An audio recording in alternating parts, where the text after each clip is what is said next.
Mister Kamal ব্যাপারী ID থেকে আপনি লিখেছেন, গ্রামের কিছু মানুষ আজানের পরও সাহারি খায়, তাদের রোজা হবে কিনা? ফজরের আজান যদি শুভে সাদিক হওয়ার পরপরই হয় সাধারণত, তারপর যদি সাহারি খায় তাহলে সে রোজা হবে না, কারণ শুভে সাদিকের পরে সাহারি খেলে সে রোজা হয় না। আল্লাহ সুবহানাহু ওয়া তাআলা বলেছেন, কুলু ওয়াশরাবু হাত্তা ইয়াতাবায়্যানা লাকুমুল খাইতুল আবয়াদু মিনাল খাইতিল আসওয়াদি মিনাল ফাজরি। আল্লাহ বলেছেন, তোমরা পানাহার করো কতক্ষণ? যতক্ষণ পর্যন্ত সাদা আভা এটা কালো আভা থেকে পৃথক হয়ে না যায়। সাদা আভা বলতে শুভে সাদিক, তো আজান হয় শুভে সাদিক হওয়ার পর, অতএব ফজরের আজান হয়ে গেছে তারপরেও যদি খায় কেউ, তার রোজা হবে না। মূলত আজান দেওয়া অবস্থাতে যদি কারোর হাতে খাবার থাকে, তারপরে নবী সাল্লাল্লাহু আলাইহি ওয়াসাল্লাম সেটা শেষ করতে বলেছেন। এটা হলো সাহারির আজান, যেটা ফজরের নামাজের আগে হয়ে থাকে, সেটার কথা। বাংলাদেশের কিছু কিছু এলাকায় একদল লোক সাহারির সময় রাস্তায় হেঁটে হেঁটে কাওয়ালি গেয়ে সাহারির জন্য ডাকেন। তরুণরা এই ধরনের কাজে উৎসাহ বোধ করেন, এলাকার মানুষরাও একে উপভোগ করেন। এভাবে ডাকাডাকিকে আপনি কিভাবে দেখছেন?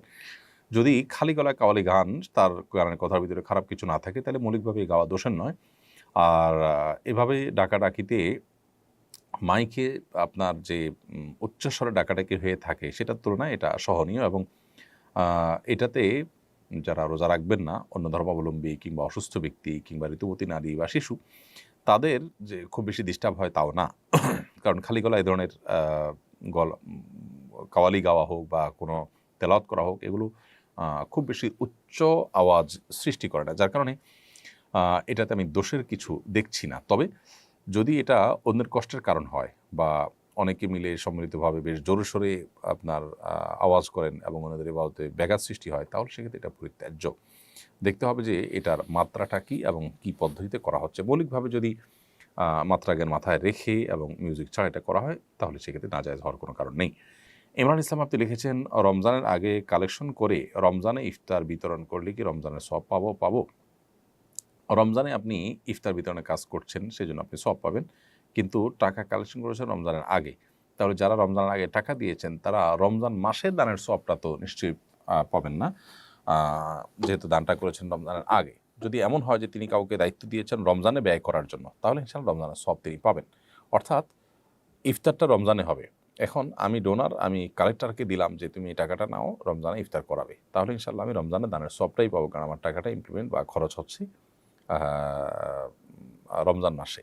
টাকাটার খরচ হচ্ছে, ব্যয় হচ্ছে রমজান মাসে, আমার চাহিদা পূরণ হচ্ছে রমজান মাসে। সো সওয়াব পাওয়া যাবে, আশা করা যায়। কিন্তু কেউ যদি রমজানের আগেই দান করেছেন, সেটা দিয়ে যিনি টাকা রিসিভ করেছেন তিনি রমজানে ব্যবহার করেছেন, তাহলে দানকারী সওয়াব পাবেন না, কারণ তিনি রমজানে দান করার জন্য দেন নাই। তো সাধারণত ইফতারের জন্য টাকা কালেকশন করলে তো দাতা রমজানে খরচ হবে সেটা জেনেই দেন।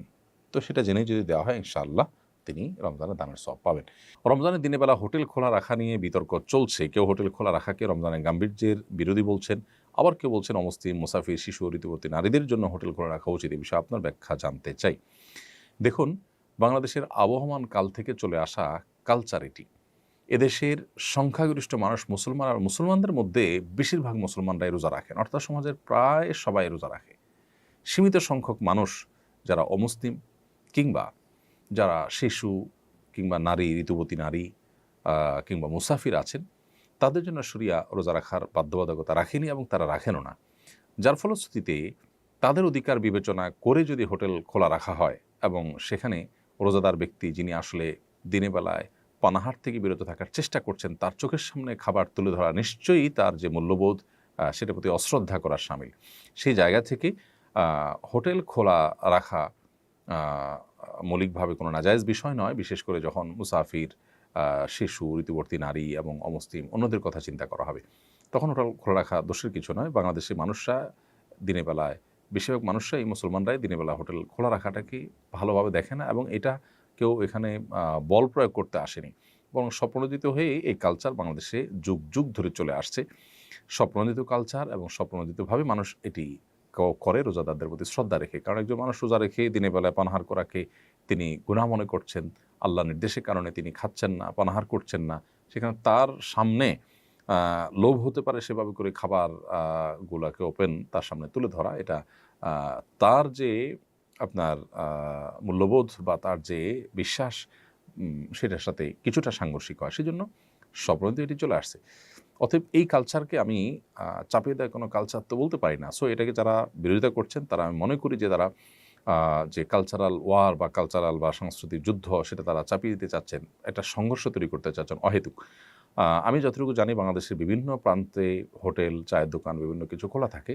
একটু পর্দা দিয়ে রাখা হয় যাতে করে রোজাদার যারা আছেন তাদের জন্য অসুবিধা তৈরি না হয়। আর তাছাড়া যারা অসুস্থ ব্যক্তি তাদের তো রোজা না রাখার সুযোগ আছে, তারা সেখানে পানাহার করবেন। অন্য কেউ দেখে তাদের প্রতি কুধারণা পোষণ করবে না যে তারা মুসলমান হয়ে রোজা রাখেননি। তাহলে পারপাস তো সার্ভ হয়ে গেল। এখানে আলোচনার ইস্যুটা কেন তৈরি হলো আমি ঠিক বুঝলাম না।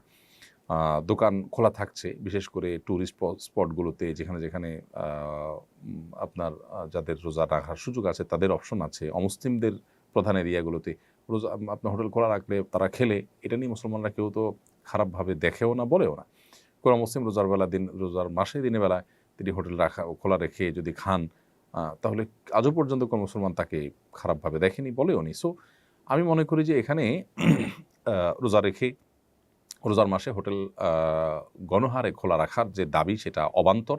যে দেশের 70-80% মানুষ রোজা রাখে সে দেশে আপনার দিনের বেলা রমজান মাসে হোটেল খোলা রাখার দাবি তোলাটা কোনোভাবে যৌক্তিক নয়। তবে অবশ্যই যে সমস্ত এলাকাতে বা কিছু কিছু হোটেল খোলা রাখা অসুস্থ ব্যক্তি বা অন্যান্যদের কথা চিন্তা করে সেটা সঠিক আছে এবং সেটাকে বাধা দেওয়া গণহারে সেটা আবার অযৌক্তিক।